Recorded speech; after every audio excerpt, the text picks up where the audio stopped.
자, 계속해서 저번 주에 이어서 광야의 삶을 함께 나누고 있습니다. 제가 이 말씀을 하려고 하는 의도가 뭐냐 하면 우리가 신앙이라는 게 뭐고 신앙생활을 어떻게 해야 되고 그러면 과연 우리는 신앙생활을 어떤 방향을 가지고 나가야 되는지, 우리가 믿음 생활을 한다고 하는데 믿음 생활을 어떻게 하는 건지 왜 하는 건지에 대한 부분들을 좀 간략하게 이 광야를 통해서 좀 알려드리려고 해요.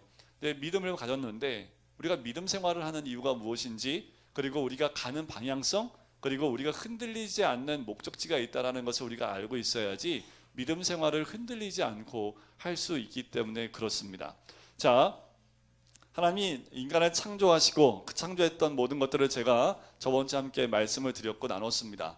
자, 성경에 보면 우리 하나님을 이렇게 표현을 합니다. 뭐로 표현하냐면 토기장이로 표현한다고 말씀드렸죠? 그죠? 토기장이는 뭐 하는 거예요? 흙으로 토기를 만드는 거지요. 자, 우리를 흙, 먼지와 같은 우리들을 토기장이신 하나님이 만드셔서 어떻게 해요? 토기를 만드는데 그것을 뭐라고 합니까? 생명으로 만드시는 거지요. 그러니까 우리의 삶의 방향성이 여기 있습니다. 원래 우리는 흙으로 아담을 만드셨을 때 그 아담은 완벽한 하나님의 창조물이었습니다. 그런데 이 죄로 인해서 하나님의 형상과 하나님의 모양이 깨어졌지요. 그런데 저는 이런 소망이 있어요. 뭐냐면 예수님 믿고 100% 회복되면 얼마나 좋았을까라는 거예요. 예수를 믿는 순간 내 모든 깨어졌던 하나님의 형상이 100% 회복이 될 수만 있었다면 얼마나 좋을까. 근데 그렇게 하나님이 한순간 사람을 기적적으로 바꾸지 않으십니다. 내가 이제껏 살아왔던 것 가운데서 갑자기 예수 믿었다고 해서 환경이 갑자기 확 바뀌어서 이 사람이 바뀌어있는 모습으로 가는 경우가 그렇게 많지 않다는 겁니다. 자, 우리가 가지고 있는 습관이 있고요, 우리가 가지고 있었던 여태까지 삶이 있었기 때문에 예수를 믿는다고 해서 한순간 우리의 삶이 바뀌지 않습니다.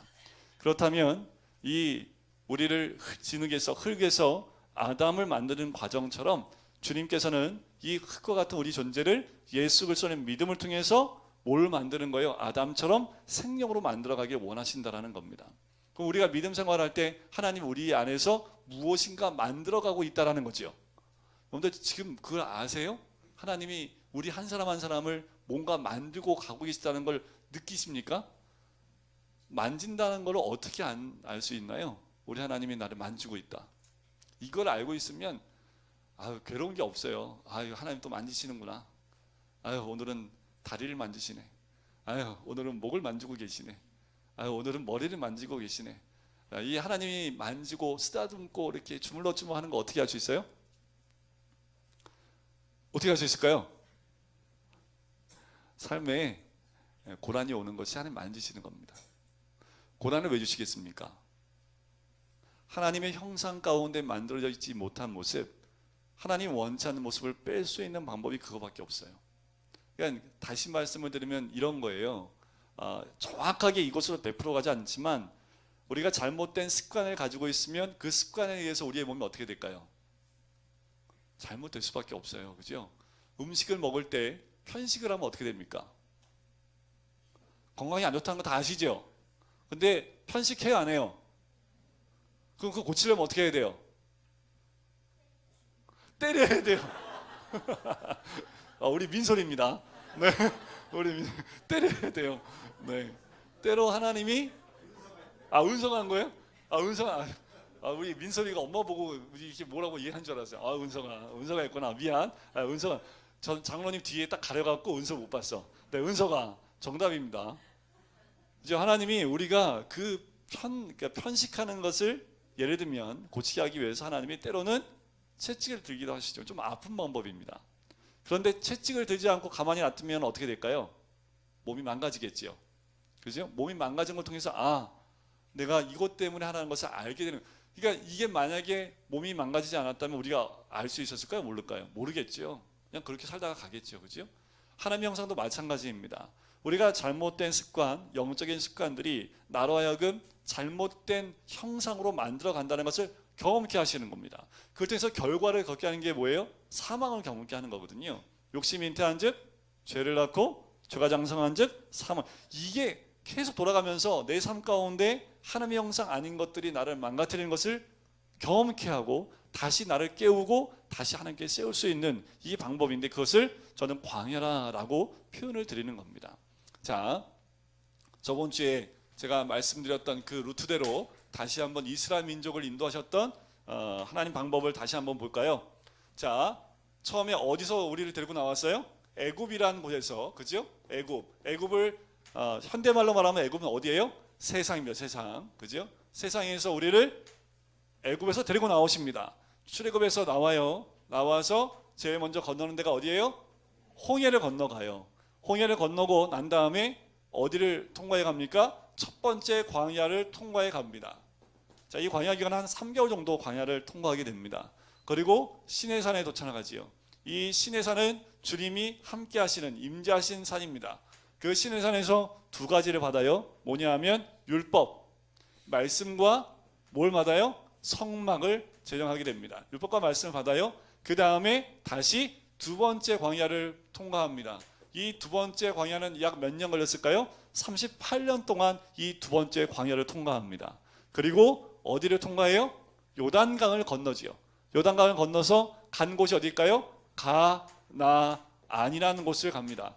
안나가 아니에요. 이 가나안은 정말 가나안입니다. 이스라엘 민족이 요단강 건너가 하늘나라 간 것이 아니라 이스라엘 민족 전체가 요단강 건너서 하늘나라 간 거 아니에요. 그지요? 요단강 건너서 가나안이란 땅으로 들어갔다라는 겁니다.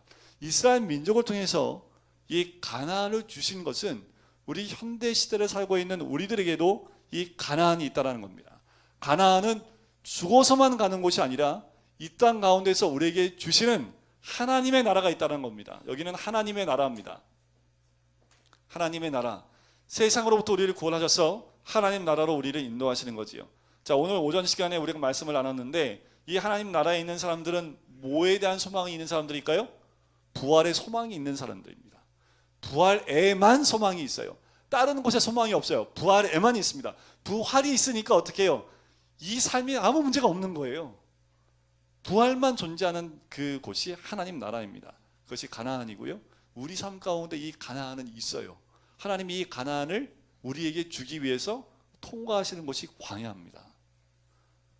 자, 우리가 저번 주에 애굽에서 나올 때 하나님이, 자, 애굽에서 그냥 야 나와 그랬더니 이스라엘 민족이 아멘 하고 다 나왔잖아요. 그죠?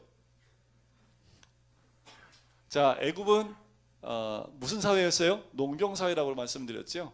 그죠? 농경사회입니다. 농경사회는 특별히 우상이 많다고 그랬죠. 정착하기 원하는 것이 농경사회인데, 우리 사람도 다 똑같아요. 뭐 하고 싶어 해요? 정착한다는 건 뭐예요? 안정을 추구하길 원하는 것이 인간의 모든 삶입니다. 그래서 하나님 어떻게 해요? 몇 가지 재앙? 10가지 재앙을 주십니다. 뭐야? 시작. 야, 피, 개, 이, 파, 돌, 종, 우, 매, 흙, 장.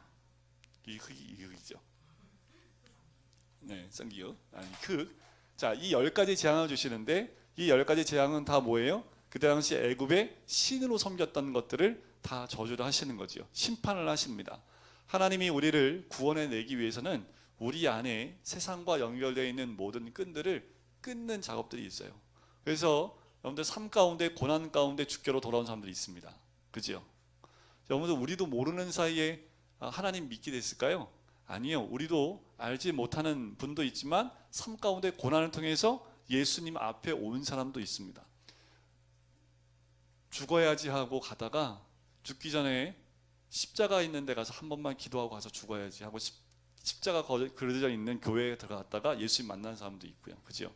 모든 것이 다 잃어버렸는데 마지막 딱 눈앞에 십자가가 하나 보여서 그 교회에 들어갔는데, 거기서 기도하다가 예수님 만나고 목사님 만나고 그냥 그 교회에 그냥 다니게 돼서 열심히 잘 살다가 다시 회복되는 분도 많이 간증 가운데 나옵니다. 자, 그만큼 이 세상과의 모든 관계가 끊어지지 않으면 하나님 앞에 나올 수 없지요. 근데 이렇게 나오려고 하면 사단이 좋아해요, 안 좋아해요? 안 좋아하지요. 그래서 어떻게 해요? 나가지 못하도록 우리 잡습니다.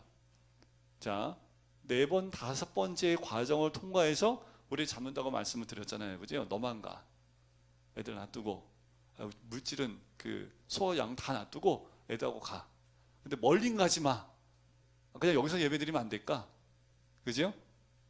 그 맨 마지막 어떻게 해요? 다 가. 근데 내 눈앞에 보이면 너는 죽어. 맨 마지막이 이겁니다. 모세가 오케이 하지요. 나갑니다. 자, 이렇게 해서 애굽에서 나오게 되지요. 애굽에서 나와서 이제 출발을 합니다. 출발하는 장면이 13장에 오늘 읽은 그 말씀이 출발하는 과정에 있을 때 첫 번째 단계입니다. 애굽에서 여기 땅 하고 시작을 해요. 자, 그 과정이 자 어디를 통과하냐면요. 라, 수, 에, 비, 홍해지요. 홍수가 아니라 홍해, 수, 르, 라스게비, 홍수루 마라, 엘, 신, 르, 시. 이 신의 산에 도착을 하는 겁니다. 이게 지금 라스게비, 홍수루 마라, 엘, 신, 르, 시. 이게 지명 이름이에요. 아이고 목사님 제가 뭐 지명 이름 알아서 뭐 하겠습니까? 그러죠? 네, 모르셔도 되는데 얘네들은 알아야 돼서. 자, 이거는 지명 이름입니다. 그죠? 람셋, 숫꽃, 에담, 비아히롯, 홍해, 수르광야, 마라의 씀을 아시죠? 그죠? 그 다음에 엘림, 신광야, 그 르비딤, 그 다음에 시내산에 도착을 합니다. 이게 순서대로예요.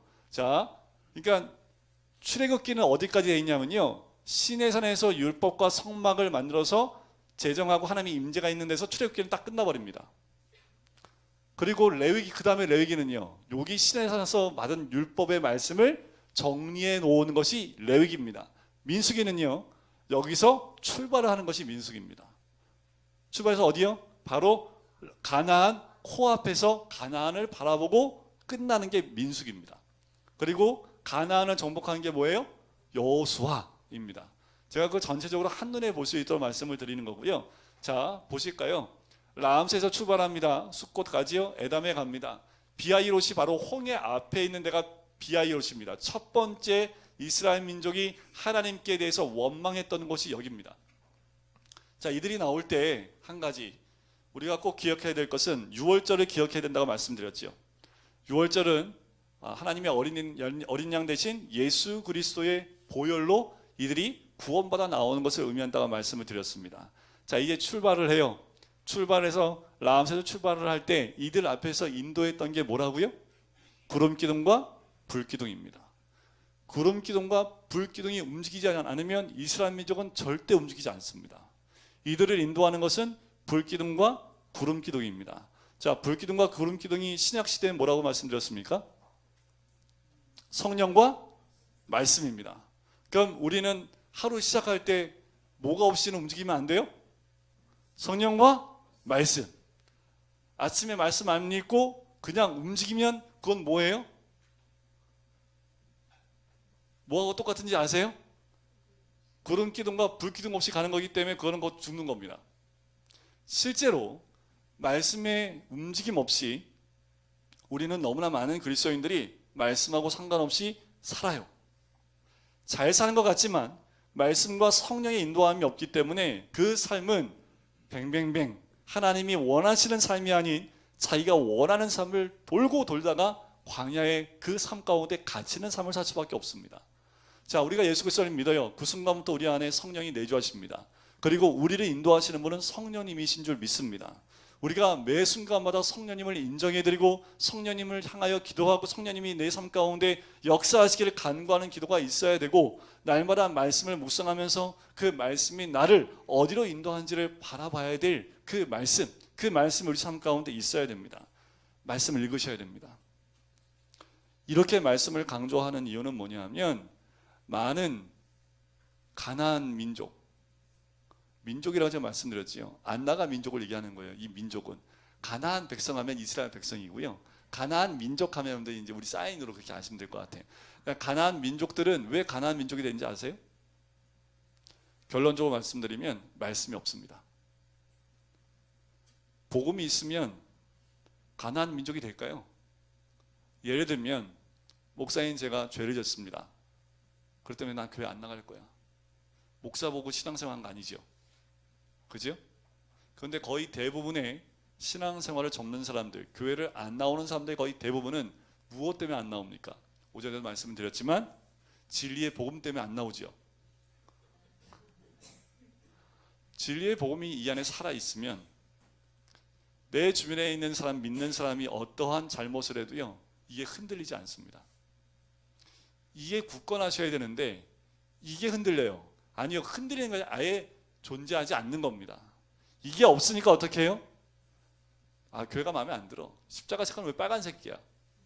요새는 십자가 색이 파란색이네. 아, 나 교회 가기 싫어. 별별 이유를 다 댑니다. 자, 저 우리 아이들에게 이 광야를 설명해 주고 있지만 이 아이들에게 복음에 대한 메시지가 없으면 이 아이들은 곧 세상으로 나갈 수밖에 없어요. 왜요? 교회가 더 좋아요? 세상이 더 좋아요? 아, 우리 동주, 동아, 동훈이는 교회가 좋아서 나온 애들이기 때문에 네, 동주가 얼굴이 약간 바뀌었어. 근데 이제 좀 세상 맛을 본 것 같아요, 동주가. 자, 애들이 커갈수록요, 교회는 따분하고요, 세상이 더 즐겁고 기쁜 게 많습니다. PC방 가면 얘들 하루 종일 있을 수 있어요.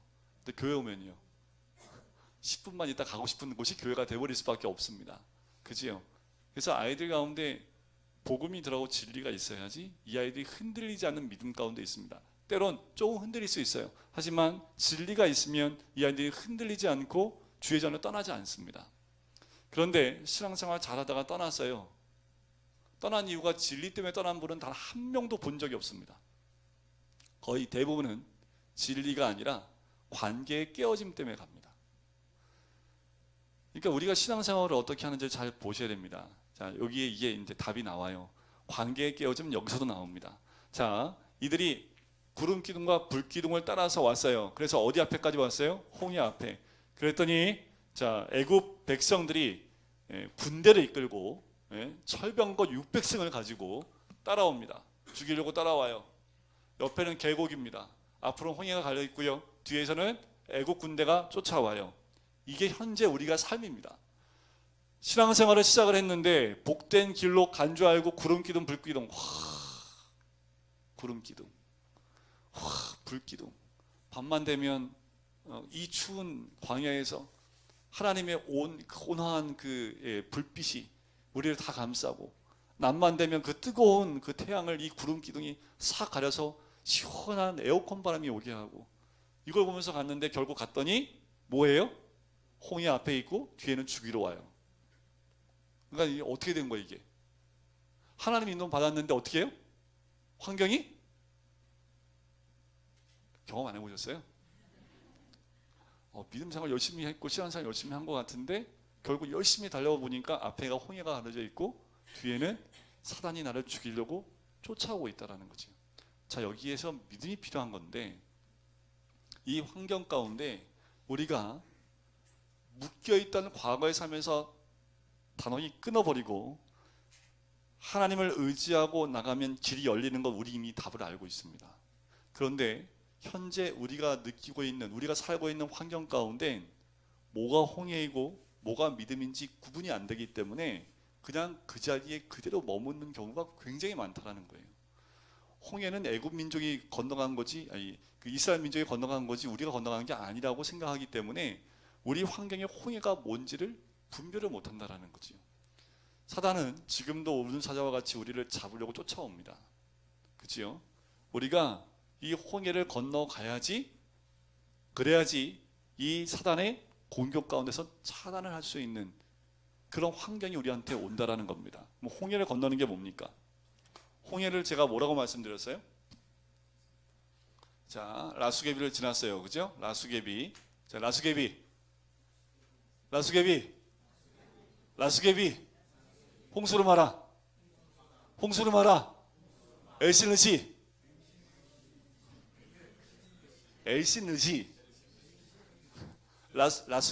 라수개비 홍수로 말아 엘신느시.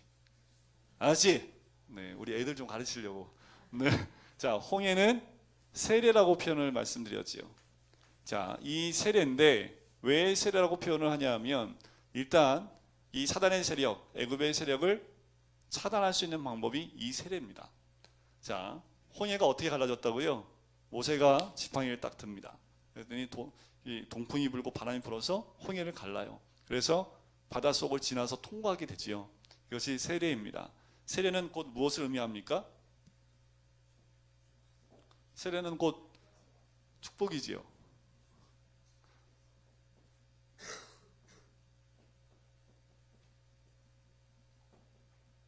이것을 의미합니다.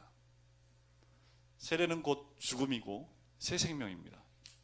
죽음이라는 건 뭡니까? 옛사람, 옛습관, 그게 죽는 겁니다. 그것이 죽는다는 건 뭐예요? 나를 쫓아오는 이 애굽 백성이 죽는 것을 통해서 드러났죠. 애굽 백성이 쫓아오면서 어떻게 됐을까요? 다 물속에 수장이 됩니다. 그 수장된다는 의미는 뭐냐면 이스라엘 백성이 가지고 있는 애굽적인 것, 애굽에 있는 모든 것들이 다 홍해에 수장된다는 것을 의미하는 거예요. 여러분들 다 세례 받으셨죠? 그렇죠? 이번에 세례를 또 받으셔야 되고 세례 받으셨잖아요. 그 의미가 뭐냐면 옛 습관, 옛 우상 섬겼던 것, 옛 과거의 모든 것들을 다 물에 죽고 나 자신은 죽고 자기를 부인하고 예수 그리스도의 생명으로 다시 태어나는 것, 그것이 세례입니다. 그러니까 우리는 다 누구의 생명을 갖고 있다고요? 예수님의 생명을 가지고 있다고요. 그러니까 우리는 다 무슨 신앙을 가지고 있는 거예요? 지금 부활신앙입니다. 이미 우리는 다 죽었어요. 갈라디아서 2장 20절 말씀, 내가 그리스도와 함께 십자가에 못 박혔나니 그런즉 이제는 내가 사는 것이 아니요 내 안에 그리스도께서 사시는 것이라. 그죠? 그러니까 내 안에 누가 살고 있어요? 내 안에 누가 살고 있어요? 그게 세례로 이 홍해를 통과하는 겁니다. 여러분들 아직 내 안에 그리스도가 없으세요? 아직 애굽은 나왔는데 홍해는 통과 못한 거죠. 자, 세례는 평생에 한 번 받잖아요. 그런데 그것은 의식적인 거고 관례적인 거고요. 실제로는 세례의 삶입니다. 세례의 삶이란 뭐예요? 날마다 죽는 겁니다. 날마다 아직 안 죽었네. 또 자기 부인하고 죽여요. 그리고 예수님이 주신 새 생명을 또 받고 생활을 하는 겁니다. 그런데 옛사람이 죽지 않고 새 생명이 안 들어오면 나는 어떻게 살아갈까요? 옛사람대로. 여러분들 과거에 다 한가닥 하셨잖아요. 그죠? 과거에 잘 나가셨잖아요. 그죠? 잘 나간다는 표현은 세상에서 하는 표현이잖아요. 그죠? 그런데 새 생명을 얻으면요, 그 과거에 잘 나갔던 것이 뭐로 보일까요? 아무 쓸모가 없는 거예요. 쓸데없는 거가 되는 거지요. 이 새 생명을 가지고 어디요? 이제 첫 번째 광야로 올라옵니다. 자, 홍해가 갈라졌어요. 놀라운 사건입니다. 내가 예수를 믿었대. 내가 예수 믿어서 교회를 다니기 시작해. 제가 그런 말을 들어보신 분, 너 네가 교회 나가는지 몰랐어. 야, 어떻게 네가 교회 다니냐? 야, 너는 교회 안 다니? 야, 넌 어떻게 예수 믿었어? 뭐 이런 거 있죠. 교회 안 다닐 줄 알았는데 얘가 어느 순간 교회 다니기 시작해요. 이런 분들이 가끔 있어요. 교회 다니신 분들끼리 서로 교회에서 보고 서로 놀라신 분도 있을 수 있죠. 자, 이렇게 이것을 통과하게 되면 사람이 달라집니다. 이제 내 생각과 내 뜻과 내 감정이 아니라 뭘 따라가는 인생으로 돼요? 구름 기둥과 불 기둥을 따라가기 때문에 내 의지와 내 뜻과 내 감정이 없습니다. 광야를 통과하는 가장 첫 번째는 뭐냐 하면 내 의지가 없어야 돼요. 다시 말씀을 드리면 내 의지를 포기하는 연습하는 데가 광야입니다. 내가 하고 싶은 거 하는 대로 놔두는 것을 포기하는 데가 광야입니다. 그건 뭐 하는 곳일까요? 하나님 뜻대로 순종하는 것을 연습하고 훈련하는 데가 이곳입니다. 그래서 그 대표적인 예로 홍해를 통과한 것을 통해서 이제는 내가 죽고 새 생명으로 살아간다는 것, 그것을 선포하고 시작하는 것이 광야의 삶입니다. 자, 이스라엘 민족이 홍해를 딱 갈라서 광야를 딱 나갔어요. 자, 광야에 나갔습니다. 이들이 기대했던 게 뭐였을까요? 두 번째 말씀드린 뭘 기대했을까요? 홍해를 딱 갈고 딱 나가면 뭐가 쫙 펼쳐져요? 애굽과 같은 아름다운 땅이 쫙 펼쳐질 줄 알았어요. 근데 홍해를 수족관이 아니라 뭐지 그거를? 아쿠아리움 수족관인가? 아쿠아리움을 딱 통과하고 딱 나왔는데, 아쿠아리움 딱 나왔는데 그 다음에 더 기대했던 거 보니까 이거보다 더 멋진 삶을 기대하지 않았을까요? 근데 딱 통과했더니 뭐가 나왔어요? 뭐가 준비되어 있어요? 광야. 하루 갑니다. 하루 정도는 이렇게 그냥 좀 봐줄 수 있죠. 이틀을 가요. 좀 이상해요. 왜 홍해를 통과했는데 끝없는 광야밖에 안 보여요. 큰일 났네. 먹을 거 없는데. 이들이 나올 때 급하게 나왔잖아요. 3일치 양식밖에 안 가지고 나온 거예요. 3일이면 충분하겠지라고 생각을 한 거지요. 나왔어요. 3일 지났어요? 먹을 게 없네. 그러면 뭐해요? 먹을 게 없으면 원망하지요. 먹을 게 없으니까 어떻게 해요? 원망불평하기 시작을 하는 거지요. 자, 이 광야는요, 세상에서 가지고 나오는 것들이 어떻게 해요? 다 떨어지는 곳입니다. 광야는 세상의 음식이 아니라 하나님이 주신 그 음식을 먹고 사는 곳이 광야입니다. 그것을 뭐라고 그래요? 만나라고 하지, 만나. 여러분들 만나 먹고 사세요? 우리는 일용할 양식이 아니라 무슨 양식을 먹고 사시나요? 연용할 양식. 그죠? 근데 성경에는 무슨 양식을 먹으래요? 일용할 양식. 그때 주시는. 그래서 여러분들 성경을 제가 하루에 몇 장씩 읽으라고 그래요? 4장. 그랬더니 월요일 날 40장 다 읽고 그 다음부터 한 5, 6일 동안 안 읽어. 이런 분들이 가끔 있어요. 이런 분들이 읽는 거예요, 안 읽는 거예요? 읽는 거긴 한데 이분들이 배 터지게 하루 동안 이 하나님의 음성을, 하나님의 말씀을 잔뜩 먹고 그 다음부터 안 먹어. 이거는 비정상적이라는 거예요. 하나님의 말씀은 매일 먹어야 됩니다. 일용할 양식. 그래서 만나를 거둘 때 어떻게 해요? 매일 그날 먹은, 이틀치 거뒀더니 어떻게 됐을까요? 언제만 하나님 오케이 했어요? 안식일 전날만, 이틀치만 허락합니다. 그날 하나님 주시는 그 만나를 먹고 사는 곳이 이곳입니다. 그러니까 하나님이 뭘 기다렸을까요? 이들이 가지고 나온 세상의 음식이 끝날 때까지, 떨어질 때까지 기다리는 겁니다. 근데 이 떨어지는 줄 알았더니 우리는 뭐 할까요? 떨어지면 빌려줬죠. 좀 있지, 좀 빌려. 또 떨어졌네. 이거 어떻게 해요? 은행 가서 좀 더 빌려. 이걸 뭐라고 하냐면 땅 파고 들어간다고 그래요. 땅 파고 들어가요. 떨어지셨으면 그 다음에 어떻게 해야 돼요? 원망 불평하는 것이 아니라 하나님 앞에 무릎 꿇고 기도해야지요. 하나님 주시는 그 일용할 양식을 먹고 살 수 있도록. 자, 그러는 것입니다. 또 떨어졌어요. 뭐가 떨어지냐 하면 물이 떨어지지요. 그죠? 그래서 두 번을 만납니다. 첫 번째 만났던 것이 마라라는 곳이에요. 마라라는 곳이 무엇일까요? 쓰다라는 거지요. 우리가 광야를 통과하면 단 환경이 아주 달고 오묘한 아주 그런 단물만 나올 줄 알았더니 딱 3일 길을 지났는데 물이 다 떨어졌네. 그런데 앞에 있는데 물이 있어요. 가서 먹으려고, 달려가서 먹으려고 했더니 그 물이 무슨 물이에요? 쓴물. 먹을 수 없는 쓴물입니다. 그러니까 이들이 또 뭐예요? 원망하고 불평합니다. 그런데 모세가 하나님께 기도했더니 하나님이 뭐 하래요? 나뭇가지 하나 꺾어서 던져 넣어라. 그랬더니 어떻게 됐을까요? 쓴물이 단물이 됐지요. 그래서 먹었지요. 자, 그것이 요 마라입니다. 마라. 그리고 반나절 갔더니 뭐가 나왔을까요? 엘림이 나옵니다. 자, 마라라는 것은 뭐냐면요, 우리의 삶 가운데 믿음 생활하고 항상 천국 같은 삶이 준비되어져 있을 줄 알고 그렇게 생활하는데 실제로 우리의 삶 가운데 무슨 환경이 많이 와요? 쓴 환경. 신앙생활하면 우리의 삶이 정말 천국 같은 삶으로 그렇게 살고 계시는 줄 제가 알아요. 가정이 천국이시고 직장이 천국인 건 제가 아는데 가끔 가다가 환경이 조금 막 원치 않는 그 정말 쓰디쓴 그 인생의 쓴맛을 보는, 그런 환경들이 오잖아요. 자, 그 환경이 올 때 하나님이 모세를 통해서 알려주신 그 방법이 뭘까요? 나뭇가지를 꺾으라는 겁니다.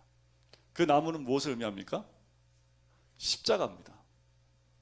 십자가를 그 물에 던져 넣으면 쓴 환경이 단 환경으로 바뀌는 거지요. 자, 그 십자가를 넣으라는 게 뭘까요? 한 단계 더 나간다면 십자가를 지라는 겁니다. 거기까지만 제가 할게요. 그러면 물이 바뀌어요. 단물로. 그리고 반나절 갔더니 뭐가 있어요? 엘림인데 엘림은요, 물주기가 어마무지하게 12샘이 있습니다. 물 하나만 있어도 마을이 형성되는데요, 여기에 물이 엄청 많아요. 나무들이 엄청 많아요. 그러니까 마라의 쓴물에서 반나절만 가면 엘림이 있는데 우리는 뭘 몰라요?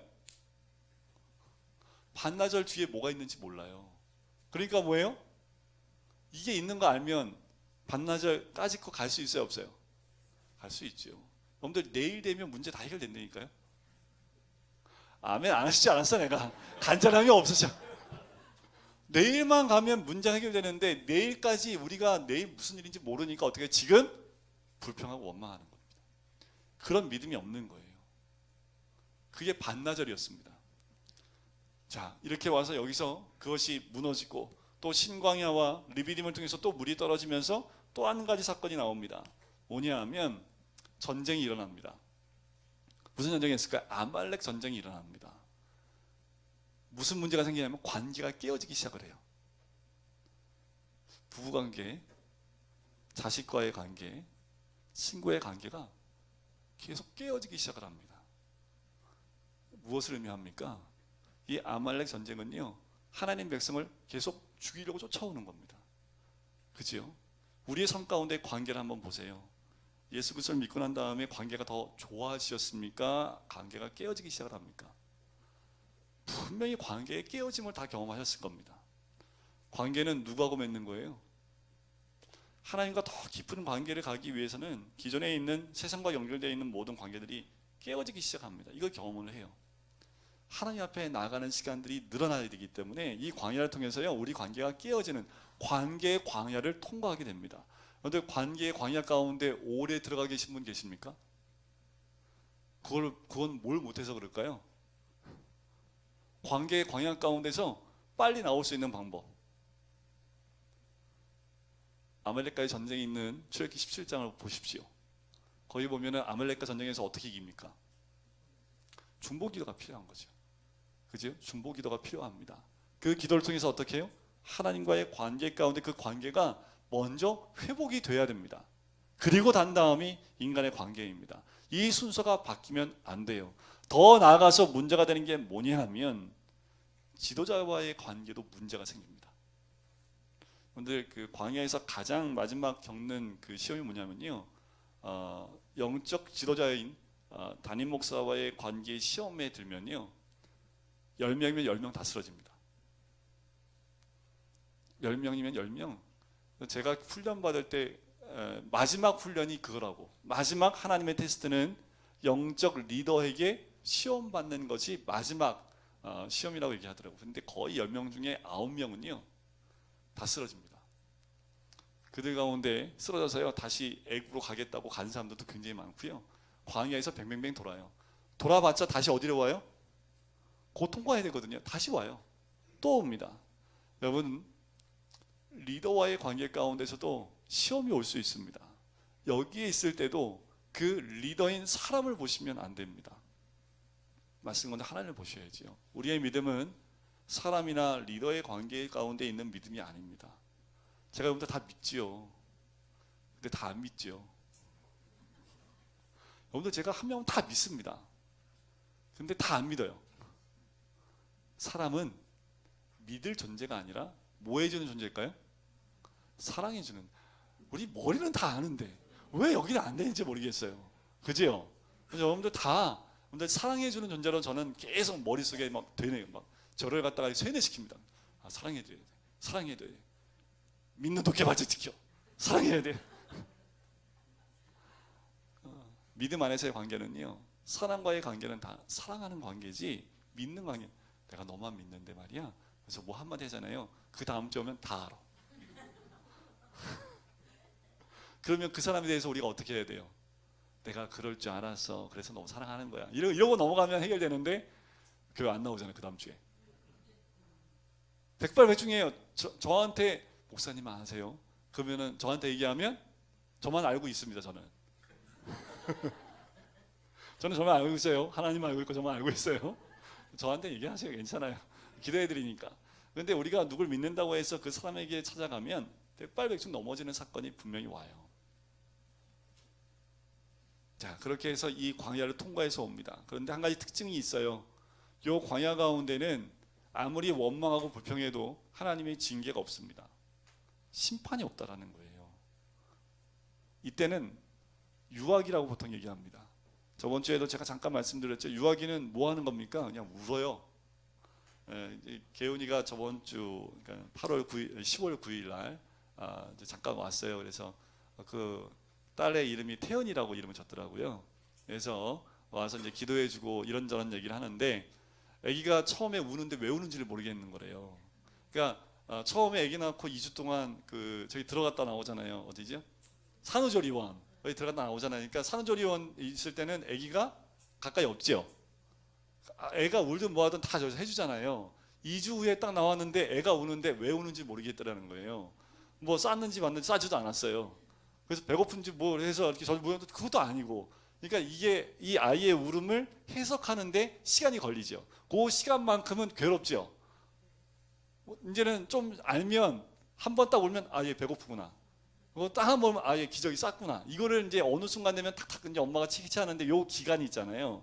요 기간만큼은 엄마가 굉장히 괴롭거든요. 그러니까 이제 개훈이가 그 시간이 지나서 이제 조금 알겠다고 얘기를 하더라고요. 그 시간만큼은 아마 좀 많이 힘들었던 것 같아요. 우리 하나님 우리 한번 울면 딱 알까요, 모를까요? 하나님은 정확하게 아십니다. 이 유아기는요, 그냥 하나님께 다고다고 하는 거예요. 근데 하나님이 아셔요. 줘야 되는 거 알아요. 왜요? 유아기니까.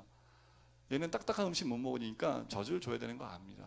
그러니까 어떻게 이 시기에는 우리가 달라는 대로 원망 불평해도 하나님 다 들어주시고, 그래 물 줘? 물 줄게. 뭐 만나 먹고 싶으면 만나 줄게. 뭐 해줄까? 이 시기입니다. 요 유아기는 뭐가 없는 시기냐면요, 말씀이 없는 시기입니다. 말씀이 없는 시기예요. 말씀이. 자, 요 말씀이 없는 시기이기 때문에 하나님의 뜻이 뭔지 몰라요. 그냥 내 뜻대로 내가 원하는 대로 울부짖고 달라고 하는 시기가 이 시기입니다. 근데 어떤 시기신가요? 어떤 분들을 보면요, 여기 갔다가 이런 거 안 돼요. 이건 안, 여기서 말씀 율법이 딱 들어가면요, 두 번째 광야에 그거는 이미 들어갔으면 끝나는 거지. 뭐 일 갔다 그건 다시 뭐예요? 제가 민소리가 되는 거죠. 그럼 여러분들 이해하시겠어요? 네? 제가 민소리가 되면 제가 뭐가 되는 걸까요? 병원 가야죠. 제가 영적인 것도 똑같은 거예요.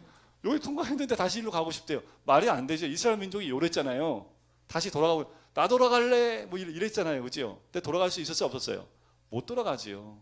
여러분들은 다시 돌아갈 수 없는 물을 건너 오신 겁니다. 어쩔 수 없어. 이제 건너왔어. 근데 가고 싶어도 돌아갈 수도 없어. 하나님이 허락도 안 하고 갈 수도 없어요. 자, 이렇게 해서 유아기를 통과해서 시내산에 도착을 하는 겁니다. 자, 이 시내산에서 하나님이 뭘 주셨다고요? 율법과 성막이라는 두 가지, 가장 중요한 두 가지를 허락하십니다. 자, 율법, 말씀이라고 얘기하죠. 이스라엘 민족에게는 십계명과 함께 율법을 제정해 주십니다. 그래서 출애굽기 20장, 그러니까 24장, 20장부터 23장까지 율법이 나오고요. 24장부터 다시 또 올라가서 성막 제정을 받습니다. 자, 그 중간에 뭐 이렇게 또 금송아지 만나는 사건들이 있긴 하지만, 자, 이 말씀을 주신 이유, 율법을 주신 이유, 성막을 주신 이유가 무엇인지를 우리가 알아야 됩니다. 이것을 알아야지 내가 말씀을 받고 사는 건지 아닌지를 알 수 있기 때문에. 왜 하나님이 말씀을 주셨을까요? 여러분들 계속 저한테 지금 하나님 말씀 듣고 있는 거잖아요. 그죠? 제 말 듣고 있는 거예요? 하나님 말씀 듣고 있는 거예요? 아멘. 감사합니다. 제 말 듣고 아니라 하나님 말씀이라면 하나님이 이 말씀을 왜 주시는 걸까요? 기도하기 위해서? 네. 요하기에 벗어나. 네. 벌써 배우셔가지고 또 이제 이게 광야적으로 또 말씀을 해주셨습니다. 네. 또 말씀을 주신 이유가 뭐예요? 너무 단순한 건데 우리가 말씀을 왜 읽습니까? 네? 성장하려고. 자, 성장하려고 하면 말씀이 있는데 어떻게 하면 성장했다라는 걸 어떻게 알 수 있을까요? 자, 현소리하고 민소리가 있어요. 현소리가 민소리가 다르지요. 키도 다르지만 뭐가 다를까요, 저한테? 민소리는 말이 안 통하잖아요. 얘는 무조건 뭐 달라고 하면 일단 채워주든가 뭔가 해야죠. 현소리는요, 말이 좀 통하잖아요. 그죠? 그죠? 말씀은 말이 통하는 거, 하나님하고. 말씀이 없을 때는 말이 통해요, 안 통해요? 도통 안 통해요. 왜요? 이 사람들이 400년 동안 여기 살았기 때문에 사고 방식 자체가 뭘로 되어 있을까요? 세상적이에요. 하나님의 뜻과는 전혀 상관이 없어요. 그러니까 전혀 하나님이 얘네들한테 말이 통하지 않으니까 어떻게 해요? 주는 거예요. 그냥 하나님 나 있다 여기. 내가 너 하나님 맞아. 그러니까 물 줄게. 나 하나님 그래 먹을 거 줄게. 애들이 울 때 내가 네 아빠야. 먹을 거 하나 사줄 때 누가 주는 거야? 그거 해보셨죠? 애들 키울 때 이거 누가 사주는 거야?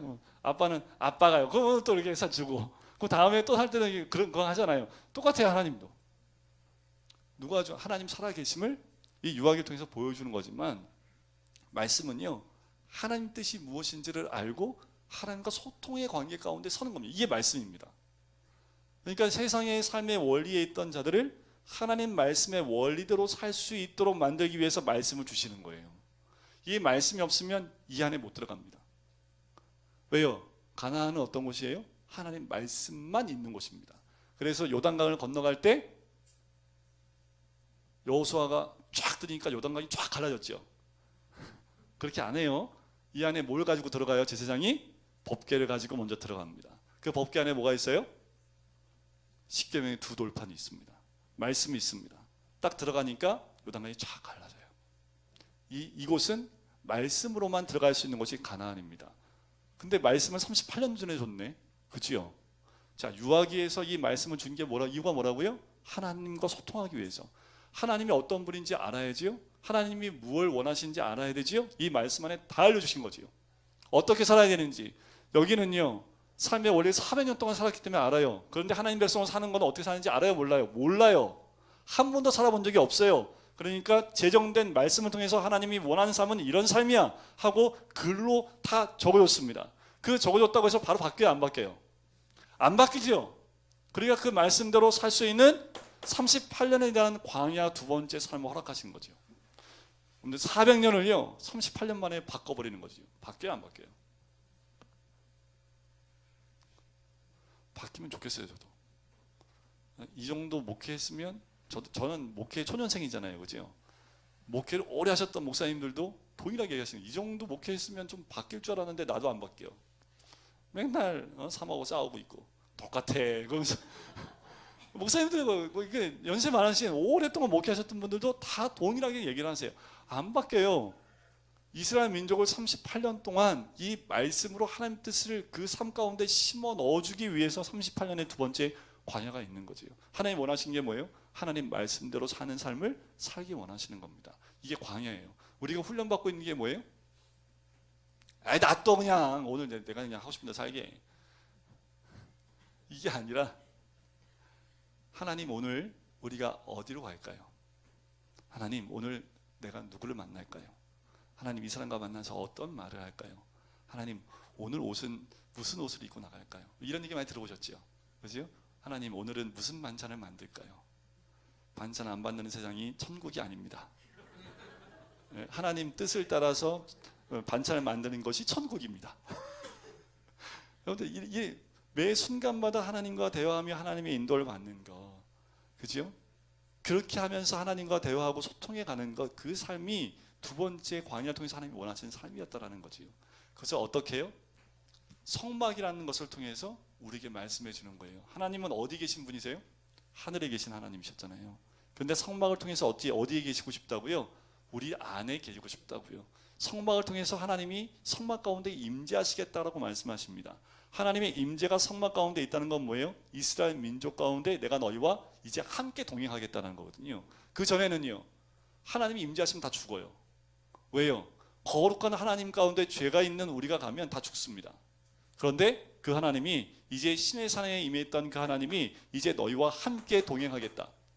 그래서 성막을 만들면 제사장들이 이렇게 먼저 레위 지파들이 이렇게 먼저 텐트를 쳐요. 그 다음에 나머지 그 지파들이 이 뒤에 또 텐트를 세 지파씩 또 칩니다. 그러니까 어떻게 해요? 이 성막을 중심으로 동그랗게, 그래서 하나님 임재가 정 가운데 다 임하는 거죠. 그래서 이들 가운데 성소 중앙 사상이 생긴 거예요. 왜요? 거기에 하나님의 임재가 있는 성막이 있기 때문에. 그래서 우리나라가 이걸 그대로 받은 게 뭐예요? 교회 중심의 신앙생활을 하는 것이 그대로 우리 삶 가운데 들어옵니다. 이게 아마도 우리 한국 사람의 정서하고 맞는 거예요. 그래서 처음부터 교회 중심에. 그런데 이 땅에 자동차가 없었어야 됩니다. 자동차가 없었을 때 어떻게 해요? 무조건 교회 근처에 집을. 그래서 제일 비싼 집이 어느 집이었을까요? 교회 옆집.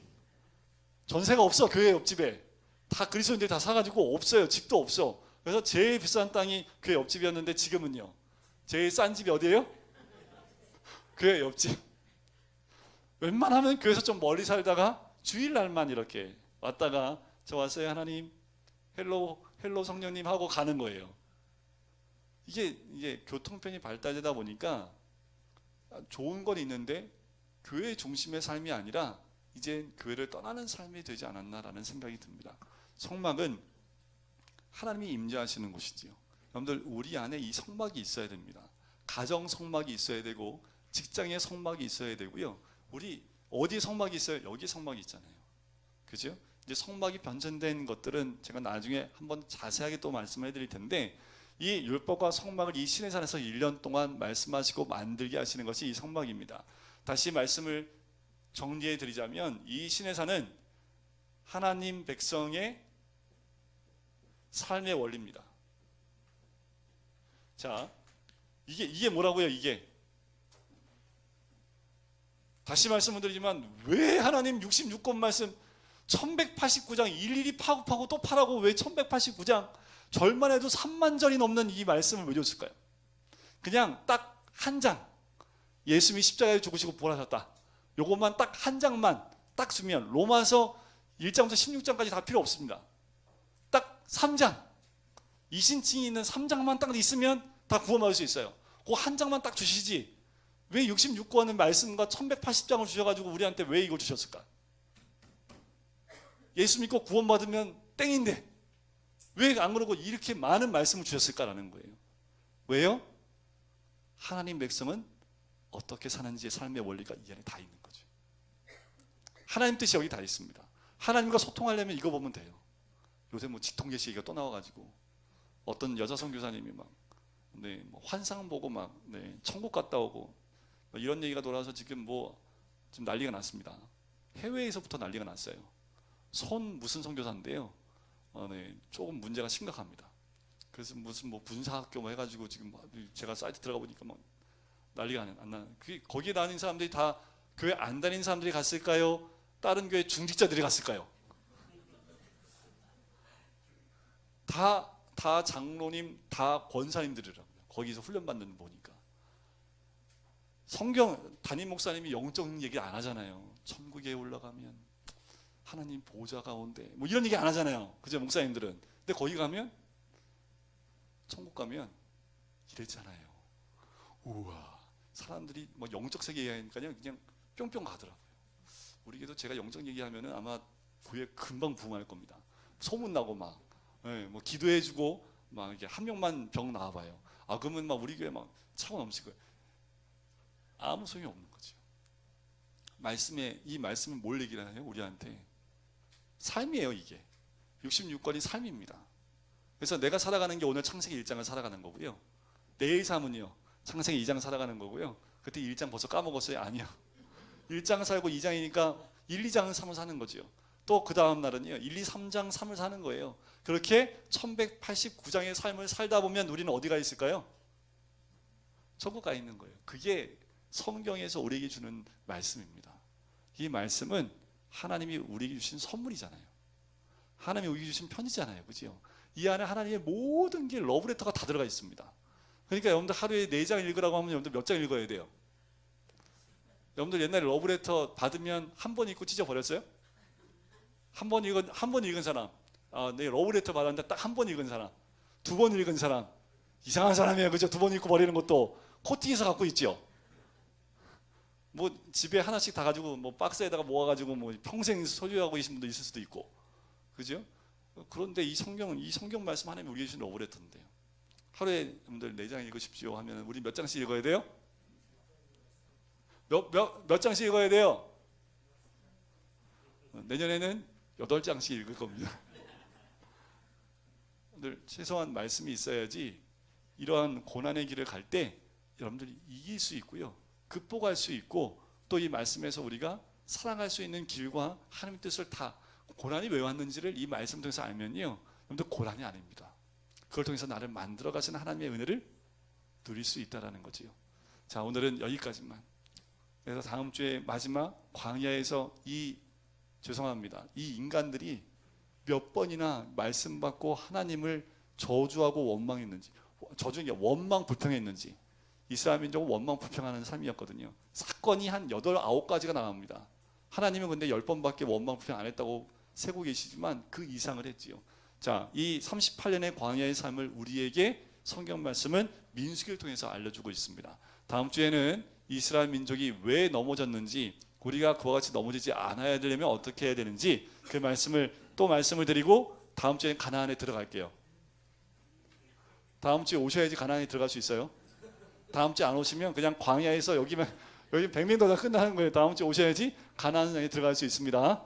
자, 우리 같이 한 목소리 기도하며 끝내도록 할까요?